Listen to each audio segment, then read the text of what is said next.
Hello everyone. So Sky Gold का कौन कौन एनालिसिस करेंगे। Q2 का रिजल्ट हमने डिस्कस किए थे, काफी स्ट्रॉन्ग नंबर्स इन्होंने रिपोर्ट करे हैं।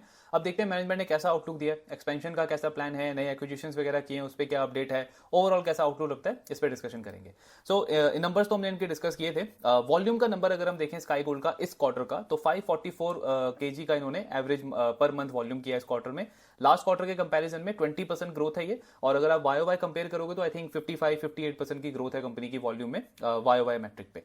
देन कंपनी का कहना है कि जो गोल्ड के प्राइसेस बढ़ते जा रहे हैं, लेकिन कंज्यूमर डिमांड अगर आप देखोगे तो उसमें ऐसा कुछ वीकनेस या ऐसा ऐसा स्लो डाउन देखने को नहीं मिल रहा है। हाँ, प्रोडक्ट मिक्स आपका चेंज हुआ है, कंज्यूमर्स की प्रेफरेंस भी थोड़ी सी चेंज हुई है। जैसे इनका भी अगर आप प्रोडक्ट मिक्स देखोगे तो जो 18 कैरेट ज्वेलरी है, 14 कैरेट ज्वेलरी है, इवन 9 कैरेट में कंपनी को काफी अच्छे ऑर्डर्स आए हैं, अच्छी ग्रोथ रही है उसमें। 18 कैरेट का रेवेन्यू कॉन्ट्रीब्यूशन इनका लगभग 7% के आसपास हो गया है। देन स्टड ज्वेलरी में कंपनी कह रही है बहुत रोबस्ट डिमांड रही है Q2 के अंदर, और कंपनी का स्टड ज्वेलरी का जो रेवेन्यू है वो ऑलमोस्ट डबल हो गया है।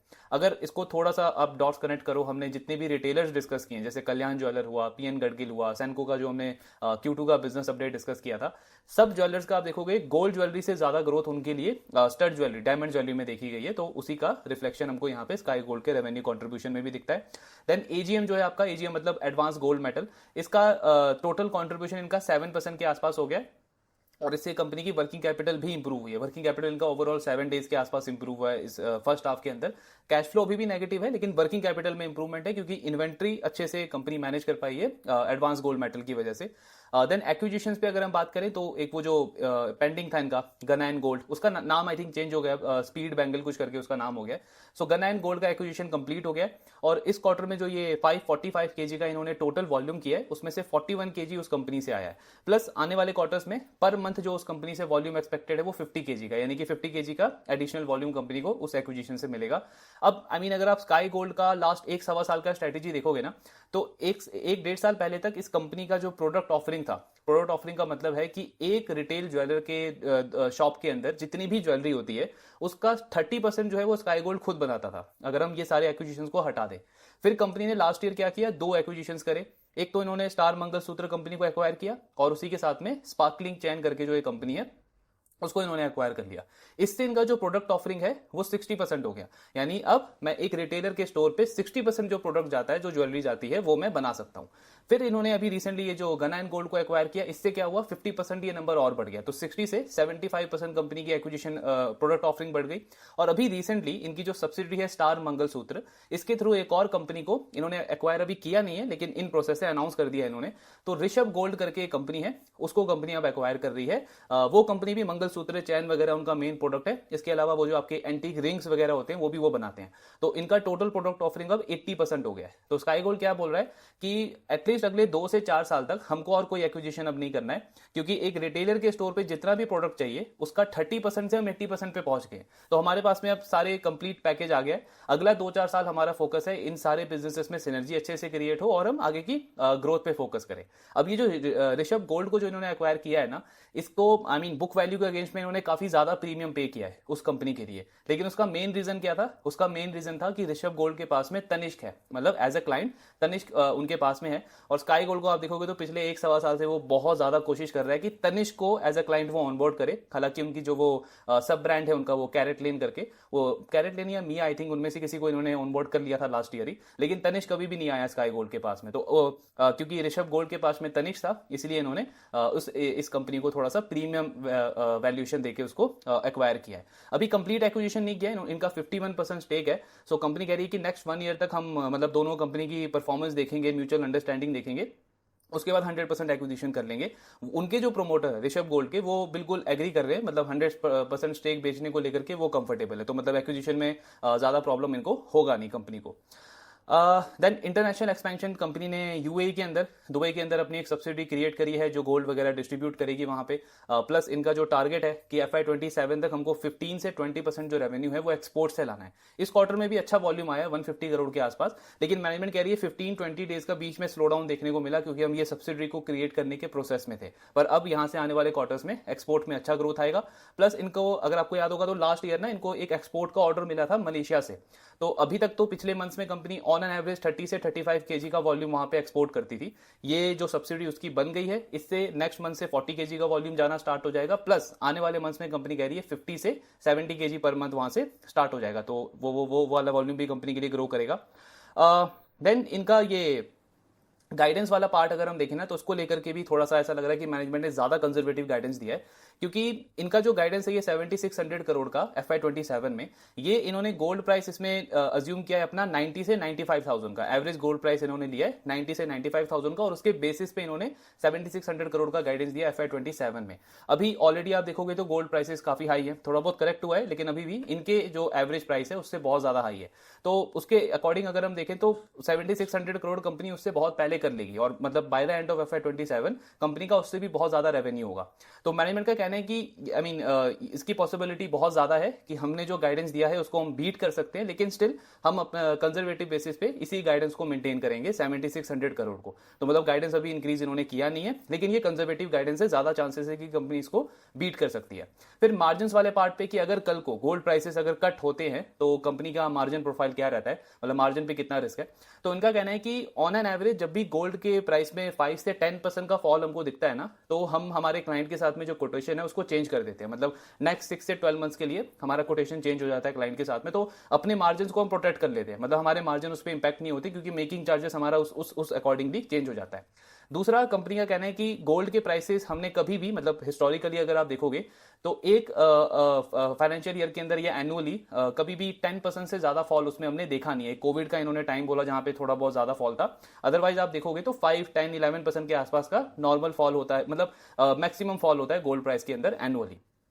देन मैनेजमेंट क्या एक्सपेक्ट कर रही है कि यहां से नेक्स्ट 2-3 इयर्स तक गोल्ड के प्राइसेस किस ट्रेजेक्ट्री में रह सकते हैं, तो इनकी तो काफी पॉजिटिव कमेंट्री है। इनका कहना है एक तो कोविड के बाद से जो लोगों का बिहेवियर है ना, कंज्यूमर्स का स्पेशली, वो बहुत ज्यादा चेंज हो गया गोल्ड को लेकर के। उससे पहले हम देखते थे कि जब भी गोल्ड के प्राइसेस बढ़ते थे तो मतलब परचेजिंग जो है वो थोड़ी सी ज्यादा स्लो हो जाती थी, और डिमांड एक तरीके से काफी लंबे टाइम के लिए डिले हो जाती थी। लेकिन कोविड के बाद क्या हो रहा है कि जब भी गोल्ड के प्राइसेस बढ़ते हैं तो एक बहुत शॉर्ट टर्म का एक हमको वो पॉज देखने को मिलता है, मतलब 1 वीक का, 2 वीक का। अगर आप बाकी रिटेलर्स की कमेंट्री भी सुनोगे, जैसे कल्याण भी बोलता है कि 1-2 वीक के लिए स्टोर में फुटफॉल थोड़ा सा कम होता है जब गोल्ड के प्राइसेस वन वे एकदम से इंक्रीज होते हैं, लेकिन उसके बाद से वापस से फुटफॉल आना स्टार्ट हो जाता है। तो वही इनकी भी मैनेजमेंट बोल रही है कि कोविड के बाद से ये बिहेवियर चेंज हुआ है कंज्यूमर्स का, कि गोल्ड के प्राइसेस जब बढ़ते हैं, मतलब वन वे बढ़ रहे होते हैं, तो वो बीच में शॉर्ट टर्म का एक पॉज लेते हैं, एंड देन उसके बाद से वापस से डिमांड आनी स्टार्ट हो जाती है, वापस से परचेजिंग आपकी स्टार्ट हो जाती है। तो हमने ऐसा कहीं भी पैटर्न देखा नहीं है कि कंज्यूमर की डिमांड बहुत ज्यादा अफेक्ट हुई है उससे। दूसरा, कंपनी कह रही है कि कोविड के बाद अगर आप देखोगे ना, तो ये जो इन्वेस्टमेंट इंस्ट्रूमेंट है वो बहुत ज्यादा पॉपुलर हुए हैं, जैसे ETF हो गया, प्लस आपके जो और अदर इंस्ट्रूमेंट्स है जिसके थ्रू लोग गोल्ड में इन्वेस्ट करते हैं। तो उनका कहना है कि जो यूथ है वो गोल्ड को मतलब सिर्फ परचेजिंग के लिए नहीं देखता है, कंजम्पशन के लिए नहीं देखता है, इन्वेस्टमेंट के लिए एक बहुत वो पॉपुलर इंस्ट्रूमेंट बन चुका है, एसेट क्लास बन चुका है आज के टाइम पे। तो गोल्ड में चाहे करेक्शन हो या प्राइस अगर इंक्रीज भी हो रहे हो, तो भी यूथ का या इन्वेस्टर्स का ये मानना होता है कि इसमें इन्वेस्ट करना चाहिए। तो इस वजह से इनका मानना है कि अगले 2 से 3 साल में गोल्ड के प्राइसेस जो है वो ऑन एन एवरेज 15 से 20% के कैगर पे मतलब ग्रो करेंगे अगले 2-3 साल के अंदर। तो ये ओवरऑल इन्होंने गोल्ड के ऊपर व्यू शेयर किया है। फिर पैट मार्जिन पे भी इनका गाइडेंस बहुत कंजर्वेटिव लगता है, क्योंकि अगर आप ये Q2 के रिजल्ट देखोगे इनके, तो 4.5% का पैट मार्जिन है कंपनी का इस क्वार्टर में। इन्होंने FY27 में गाइडेंस दिया है कि 4.25% का हमारा पैट मार्जिन होगा और 7600 करोड़ का रेवेन्यू होगा। मैक्सिमम इन्होंने बोला है कि 4.5% तक हमारा पैट मार्जिन जा सकता है, लेकिन ये गाइडेंस बहुत कंजर्वेटिव है, क्योंकि अभी ऑलरेडी 4.5% के पैट मार्जिन पे है कंपनी। थोड़ा एडवांटेज इस क्वार्टर में जरूर इनको वो जो डेप्रिसिएशन का मेथड इन्होंने चेंज किया है, रिटर्न डाउन से स्ट्रेट लाइन, उसका भी एडवांटेज मिला है, लेकिन वो सिर्फ 0.10, 0.20% के आसपास है। तो अभी भी पैट मार्जिन कंपनी के बहुत हाई है, और यहां से काफी सारे लीवर्स है स्काई गोल्ड के पास में जिससे इनके मार्जिन बेटर हो सकते हैं, लेकिन फिर भी इन्होंने गाइडेंस वही मेंटेन किया 4.25 से 4.5% के आसपास। इनका कहना है कि मतलब बेटर हम कर सकते हैं, लेकिन कंजर्वेटिवली गाइडेंस अभी हम यही मेंटेन करेंगे। तो अगर इनका 4.25% का पैट मार्जिन होता है on a revenue of 7600 crore, तो आपका FY27 का जो पैट है वो लगभग 320-325 करोड़ का होगा, और अगर 4.5% का पैट मार्जिन होता है तो लगभग कंपनी का 340 करोड़ का पैट बनेगा FY27 के एंड में। तो ये ओवरऑल पैट मार्जिन का गाइडेंस है। एक और सबसे बड़ा लीवर इसमें एक्सपेक्ट करें कि पैट मार्जिन क्यों अच्छे हो सकते हैं, तो जीएमएल वाला पार्ट अगर आप इनका देखोगे ना, तो अभी तो बहुत कम है, लास्ट 1-1.5 साल से ये ट्राई कर रहे हैं, बीच में कुछ बैंकर्स के साथ में इशू हुआ, बट अब इन्होंने इस कॉन कॉल में बोला है कि जीएमएल का जो पार्ट है हमारा वो 75 से 80% हो जाएगा। अभी ये कंपनी क्या करती है, सीसी लेती है, कैश क्रेडिट, उस पर इनको इंटरेस्ट कॉस्ट लगता है लगभग 9.5% का, 9 से 9.5% का इंटरेस्ट कॉस्ट कंपनी उस पर पे करती है। जब जीएमएल आ जाएगा तब आपका इंटरेस्ट कॉस्ट होगा सिर्फ 3 से 4% का, यानी ओवरऑल आप देखोगे तो 5 से 5.5% का आपका इंटरेस्ट कॉस्ट सेव हो जाएगा, तो वो भी डायरेक्टली आपके पैट में फ्लो होगा, मतलब कि पैट मार्जिन आपके और ज्यादा अच्छे हो सकते हैं। तो वो वाला गाइडेंस भी कंपनी का काफी कंजर्वेटिव लगता है। देन कैपेक्स वाले पार्ट पे क्या इनका वो जो इन्होंने अनाउंस किया था कि नई कैपेसिटी बिल्ड करेंगे, 4 टन से ज्यादा की कैपेसिटी हो जाएगी। सो कंपनी का कहना है कि उस पर कंस्ट्रक्शन वगैरह जो है वो अप्रैल से स्टार्ट होगा, अप्रैल 2026 से, और उसका कंप्लीशन होगा 2028 में जाके, तो 2-3 साल का उसमें टाइम लगेगा।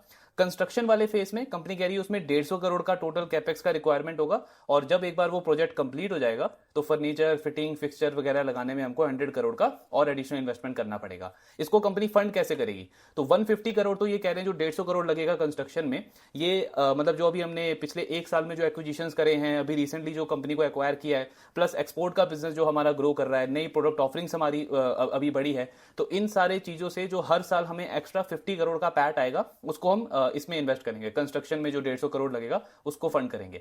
फिर जब हमें फर्नीचर, फिक्सचर्स वगैरह उसमें इन्वेस्ट करने होंगे और 100 करोड़ के, तब हम वहां से बैंक से टर्म लोन लेंगे, मतलब वो लेगी कंपनी 2028 में, लेकिन नियर टर्म में जो भी एक्सपेंशन है ये कंपनी इंटरनल अक्रूवल से फंड करेगी। तो ये इनका एक्सपेंशन का प्लान है।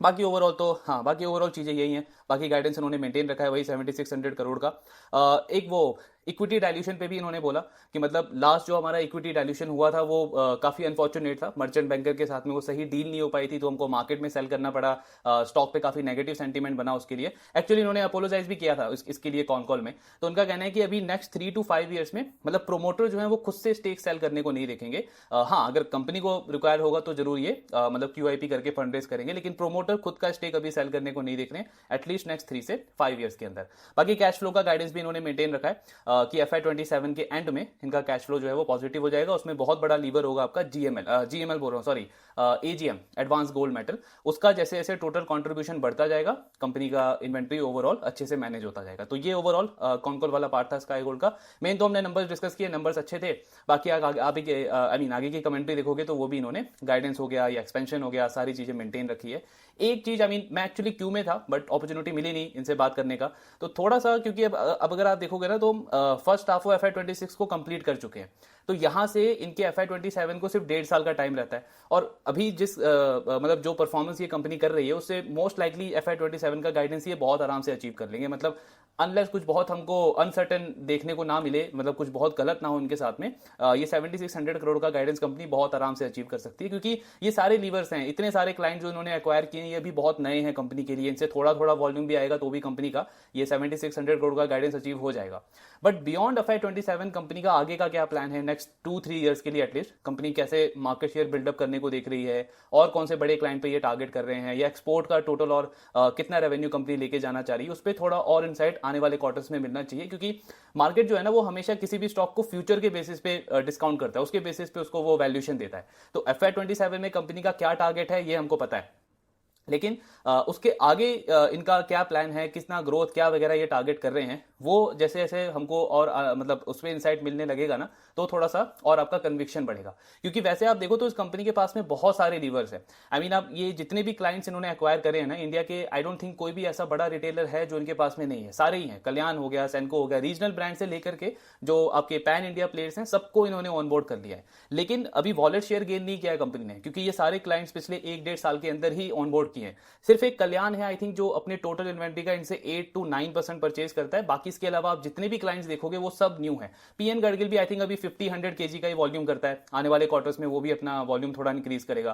फिर आप उसको देखो, आदित्य बिरला को देखो, रिलायंस रिटेल को देखो, ये सारे अभी नए नए क्लाइंट्स इन्होंने ऑनबोर्ड करे हैं, और इन सब का सारे रिटेलर्स का अगर आप एक्सपेंशन प्लान देखोगे ना तो बहुत एग्रेसिव है। मतलब वो आदित्य बिरला का जो ब्रांड है इंदिरा ज्वेलरी, वो कह रहे हैं कि 20-25 स्टोर से हम 100 कर देंगे अगले 1-2 साल के अंदर। पीएन गडगिल को हमने डिस्कस किया है, 2 साल के अंदर वो डबल करने को देख रहे हैं स्टोर को। सैनको का आप देखोगे हर साल 20 से 25 स्टोर ऐड कर रहा है। कल्याण हर साल 100 स्टोर ऐड कर रहा है। तनिष्क को आप देखोगे वो भी स्टोर एडिशन कर रहा है। जितने रीजनल प्लेयर्स हैं वो भी स्टोर ऐड करते जा रहे हैं। तो मतलब पूरा रिटेल सेगमेंट, सिर्फ ज्वेलरी अगर हम बात करें रिटेल ज्वेलर्स की, उसमें 15-16% की ग्रोथ चल रही है और बहुत एग्रेसिव एक्सपेंशन चल रहा है सबका। तो स्काई गोल्ड के पास में एक्चुअली अपॉर्चुनिटी बहुत है, मतलब अगले 5 साल 7 साल तक ग्रो करने की। तो उस पर अगर मैनेजमेंट आने वाले क्वार्टर्स में और इनसाइट दे तो एज एन इन्वेस्टर हमारा थोड़ा सा और कन्विक्शन बनेगा, विजिबिलिटी और पता लगेगी बिजनेस की नेक्स्ट 3-5 ईयर्स के लिए। तो वो देखेंगे आने वाले क्वार्टर्स में और क्या क्या चीजें शेयर करते हैं। बाकी अभी तो मतलब ठीक है, बिजनेस बिल्कुल ऑन ट्रैक है, गाइडेंस वगैरह मेंटेन रखा है, वैल्यूएशन हमने डिस्कस कर ही लिया था। बाकी आपके जो डाउट्स हैं शेयर करते रहिए। Thank you very much.